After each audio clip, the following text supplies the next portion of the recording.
Well, good morning and welcome back to At First Glance. My name is Jared Walsh. And I'm Pastor Michael Miller. It's good to be with you today. Good to be with you. Good morning, Pastor. How are you? I'm pretty good. Good. We got another interesting We parable have today. a doozy of a day today. Mhm. So we are going to be going through Luke 16, 19 through 31. This is the rich man and Lazarus. This is a tough one. Got to be on our A game for this Okay. one, Pastor. Are you ready for this? Ready. All right, let's get into it then. So if you're following along at home, this is, again, Luke 16, 19 through 31. There was a rich man who was dressed in purple and fine linen and was feasted sumptuously every day. And at his gate lay a poor man named Lazarus, covered with sores, who longed to satisfy his hunger with what fell from the rich man's table. Even the dogs would come and lick his sores. The poor man died and was carried away by the angels to be with Abraham. The rich man also died and was buried. In Hades, where he was being tormented, he looked up and saw Abraham far away with Lazarus by his side. He called out, "Father Abraham, have mercy on me, and send Lazarus to dip the tip of his finger in water and cool my tongue, for I am in agony in these flames." But Abraham said, "Remember, child, that during your lifetime you received your good things, and Lazarus, in like manner, evil things. But now he is comforted here, and you are in agony. Because all this between you and us, a great chasm has been fixed, so that those who might want to pass from here to you cannot do so, and no one can cross from there to us." He said, "Then, Father, I beg you to send him to my father's house, for I have 5 brothers, that he may warn them, so that they will not also come to this place of torment." Abraham replied, "They have Moses and the prophets. They should listen to them." He said, "No, Father Abraham, but if someone goes to them from the dead, they will repent." He said to them, "If they do not listen to Moses and the prophets, neither will they be convinced if someone rises from the dead." Some tough imagery there. We have this picture of a rich man in flames in agony, while this poor man, Lazarus, um, is in heaven with Abraham and the angels. Mhm. I think this is a really interesting contrast, and it's a little scary. We talk about hell a few times. Jesus mentions it quite a bit, but to hear about it again is nerve-wracking. Nerve-wracking in what sense? Nerve-wracking in a sense Specifically. that I mean, eternal torment doesn't sound great. Mhm. I would prefer not to. That's just me. Mhm. And we hear, I mean, these are the Jewish people, so we hear that Abraham is telling the rich men that his brothers who are still alive should listen to Moses and the prophets, and he said they're probably not going to do that, but bring someone back from the dead so that they'll believe, which I think points to the resurrection of Christ a little bit, right? Mhm. And we see that even there, many Jews do not believe. They continue in their disbelief there. So it's almost like a foreshadowing. Yeah, I mean, the thing that I noticed as you were reading it this time around is just the contrasts, like you said, the contrasts are laid out. Here's this rich man who's dressed in purple cloth, which is really expensive cloth, and who's feasting sumptuously every day. You're right. At his gate is this poor man who's covered with sores, and the dogs are coming up and licking him. So it's like this complete contrast. Absolutely. Of rich to poor. And then in death, it's reversed. Yeah. Now Lazarus is receiving comfort and peace. He's there in heaven with Abraham, and now the rich man is in torment. and there's Abraham says there's a chasm fixed, Yes. and in the earthly life, essentially there was a chasm fixed too. I mean, the poor man had no way of finding comfort and the things that he needed in order to be able to live. So it's I take this as a kind of a fable that sets up for us those contrasts, and then when it comes to the end there, the man is okay. Well, if I can't get any relief, then please send Lazarus to my family so that they will know not to get caught in the same situation I did. Yep. But the response is, well, they have Moses and the prophets. Yeah, they have everything they need.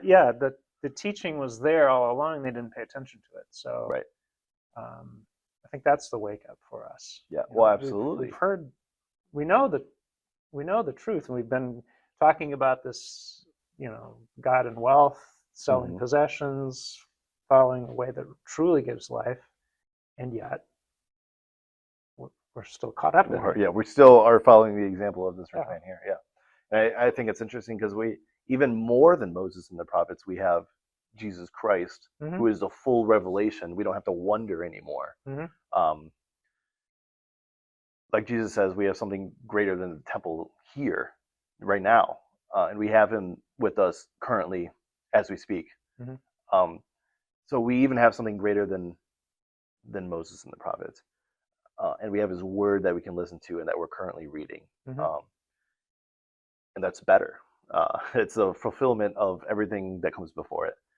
So we have even more now. So there's even less of an excuse for us. What are you waiting for? Exactly. Yeah. And that's, we've been talking a lot this last month about being convicted by things Jesus is saying through his parables. And this is another one for me. I feel real convicted by this. Yeah. What am I waiting for? Absolutely. What are you waiting for? I think that's. Yeah. I mean, that's really what this is pressing to, is to. Yeah. I think that's a good conclusion for that. Absolutely. To stop and think about what is it going to take. Yeah. For me to shift. Absolutely. That call to repent isn't to feel miserable about what I've done or failed to do. It's about turning in a new direction, taking on a new mindset and living in a new way. Absolutely. So what is it going to take to make that shift? I remember during Lent you talked about being turned in towards oneself, and how that was basically really the path to destruction. And we see this rich man living that way. Whereas if he had lived facing externally, it could have been a different story. So last week the dishonest manager figured that out. He did. Started giving discounts. Just giving discounts. So if you see me at Starbucks, please give me a discount. Anyway, so I think it's interesting here. I'm going to mention this. We don't have to get into it. But Jesus talks about hell quite a bit, and we always see this imagery of like fire and flames. And I think it's important to remember that God doesn't send people to hell. People choose to go to hell. Really, with Jesus Christ, we have two options, right? We can choose God or we can choose not God. And whatever we choose, because God respects our free will, we get it. So it's comforting to me to know that whatever I choose, I'll get. So if I choose God, I get God. But on the reversal, if I choose not God, then I get not God, whatever that looks like. You could call death the turning away from God, right? The source of life itself. But it's comforting to know that if you turn towards God, you get that the source of life itself. So a lot of times Christian communities will describe people in heaven as being more fully alive than we are here on earth. because they're closer to that source of life. So we have some harsh imagery here, but it's not all doom and gloom, right? Mm-hmm. Yeah, I mean, this image again, and I talked about it being a kind of a fable. I think it uses sort of popular notions about, what is hell. Yeah. The scriptures don't anywhere delineate that this is what hell looks like. I mean, a lot of it comes from Dante's Inferno. Right, which is great.